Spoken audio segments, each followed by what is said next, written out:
ਅੱਜ ਕੱਲ੍ਹ ਪ੍ਰੈਜ਼ੀਡੈਂਟ ਪੁਟਿਨ ਜੋ ਰਸ਼ੀਆ ਦੇ ਹੈਗੇ ਆ, ਉਹ ਪਹੁੰਚੇ ਹੋਏ ਆ ਇੰਡੀਆ।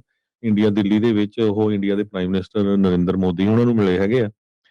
ਅ, ਇੱਕ ਪਾਸੇ ਪੁਟਿਨ ਹੋਣਾ ਨੇ ਜੋ ਪ੍ਰਪੋਜ਼ਲ ਆ ਉਹ ਯੂਕਰੇਨ ਦੇ ਜਿਹੜੀ ਸ਼ਾਂਤੀ ਦੇ ਲਈ ਹੈਗਾ ਆ, ਉਸ ਦੇ ਨਾਲ ਉਹ ਕਹਿੰਦੇ ਵੀ ਮੈਂ ਕਈ ਪੁਆਇੰਟ ਦੇ ਨਾਲ ਐਗਰੀ ਨਹੀਂ ਕਰਦਾ ਤੇ ਦੁਬਾਰਾ ਕੀ ਫੇਰ ਕਸ਼ਨਰ ਤੇ ਜਿਹੜੇ ਸਟੀਵ ਵਿਟਕੋਫ ਆ, ਉਹ ਹੁਣ ਜਿਹੜੇ ਯੂਕਰੇਨ ਦੇ ਲੀਡਰਸ ਆ ਉਹਨਾਂ ਦੇ ਨਾਲ ਮਿਲਣ ਜਾ ਰਹੇ ਆ, ਉਹਨਾਂ ਦੇ ਨਾਲ ਨੈਗੋਸ਼ੀਏਟ ਕਰਨਗੇ।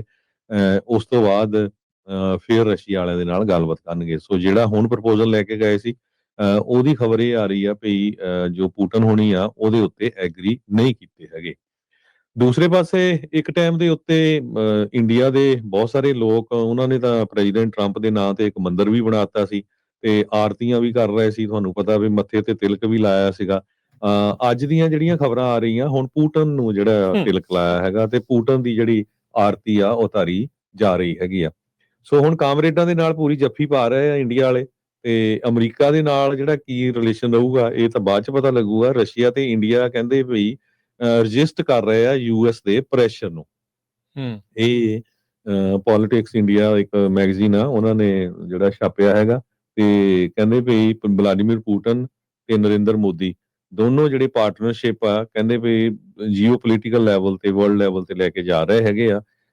ਇੰਡੀਆ ਦੇ ਪ੍ਰਾਈਮ ਮਿਨਿਸਟਰ ਨੇ ਕ੍ਰੈਮਲਨ ਦੇ ਚੀਫ ਨੂੰ ਜਿਹੜੀ 23rd India Russia annual summit ਆ ਉੱਥੇ ਜਿਹੜਾ ਬੁਲਾਇਆ ਸੀਗਾ। ਤੇ ਫੁੱਲ ਸਕੇਲ ਇਨਵੇਜਨ ਯੂਕਰੇਨ ਦਾ 2022 ਚ ਹੋਇਆ ਸੀ। 3 ਸਾਲ ਤੋਂ ਵੱਧ ਦਾ ਜਿਹੜਾ ਸਮਾਂ ਹੋ ਚੁੱਕਿਆ ਹੈਗਾ ਤੇ ਪਹਿਲੀ ਵਾਰੀ ਰਸ਼ੀਆ ਦੇ ਪ੍ਰੈਜ਼ੀਡੈਂਟ ਜਦੋਂ ਤੋਂ ਜੰਗ ਸ਼ੁਰੂ ਹੋਈ ਆ ਉਹ ਤੋਂ ਬਾਅਦ ਇੰਡੀਆ ਦੇ ਵਿੱਚ ਗਏ ਹੈਗੇ ਆ। ਇੰਡੀਆ ਦੇ ਉੱਤੇ ਟੈਰਿਫ ਬਹੁਤ ਲੱਗੇ ਹੋਏ ਆ, 50% ਤਾਈਂ ਬਹੁਤ ਚੀਜ਼ਾਂ ਦੇ ਉੱਤੇ ਟੈਰਿਫ ਲੱਗੇ ਆ, ਖਾਸ ਕਰਕੇ ਰਸ਼ੀਆ ਦਾ ਆਇਲ ਖਰੀਦਣ ਦੇ ਲਈ। ਤੇ ਇਹ ਵੀ ਸਾਨੂੰ ਪਤਾ ਹੈ ਵੀ ਬਹੁਤ ਵੱਡੀ ਗਿਣਤੀ ਦੇ ਵਿੱਚ ਜਿਹੜਾ ਰਸ਼ੀਆ ਵਾਲਿਆਂ ਨੇ ਜਿਹੜਾ ਰਸ਼ੀਆ ਤੋਂ ਇੰਡੀਆ ਵਾਲਿਆਂ ਨੇ ਜਿਹੜਾ ਤੇਲ ਖਰੀਦਿਆ ਹੈਗਾ।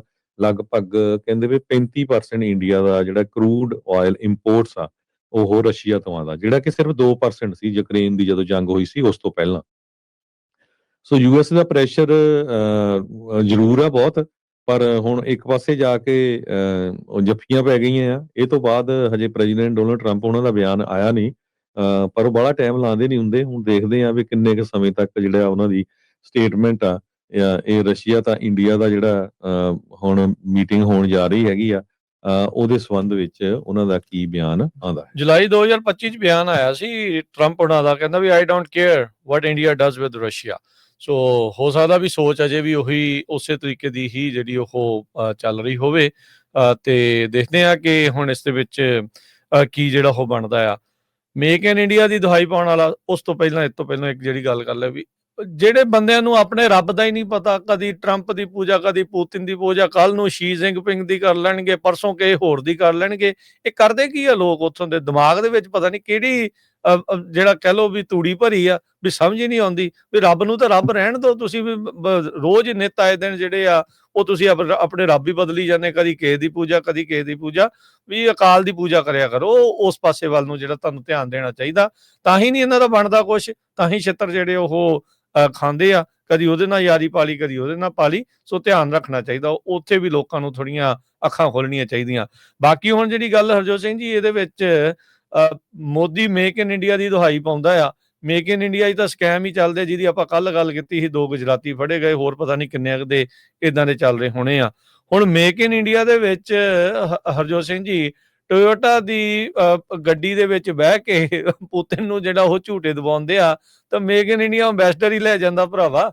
ਉੱਥੇ ਜਿਹੜਾ ਪੁਤਿਨ ਆ ਉਹ ਆਪਣੀ ਮੁਲਕ ਦੀ ਗੱਡੀ ਜਿਹੜੀ ਉਹ ਨਾਲ ਲੈ ਕੇ ਆਇਆ ਆ, ਔਰਸ ਸੈਨਟ ਕਰਕੇ ਜਿਹੜੀ ਉਸਦੀ ਗੱਡੀ ਆਉਂਦੀ ਆ। ਸੋ ਇਹ ਹੁਣ ਦੇਖਦੇ ਆ ਵੀ ਅੱਗੇ ਇਸ ਦੇ ਵਿੱਚ ਕੀ ਬਣਦਾ ਆ। ਪਰ ਲੋਕਾਂ ਦੀਆਂ ਅੱਖਾਂ ਦੇ ਵਿੱਚ ਘੱਟਾ ਜਿਹੜਾ ਉਹ ਪੂਰਾ ਪਾ ਰਹੇ ਆ। ਕੱਲ ਵੀ ਅਵਤਾਰ ਸਿੰਘ ਜੀ ਨਾਲ ਗੱਲਬਾਤ ਦੇ ਵਿੱਚ ਆਪਾਂ ਇਹ ਗੱਲ ਨੂੰ ਜਿਹੜਾ ਉਹ ਪੇਸ਼ ਕਰ ਰਹੇ ਸੀ ਵੀ ਹੁਣ ਇੰਡੀਆ ਵਾਲਿਆਂ ਨੇ ਵੈਸਟ ਦੇ ਉਲਟ ਜਿਹੜੀ ਭਾਵਨਾ ਆ ਉਸ ਨੂੰ ਪ੍ਰਚੰਡ ਕਰ ਰਿਹਾ ਆ।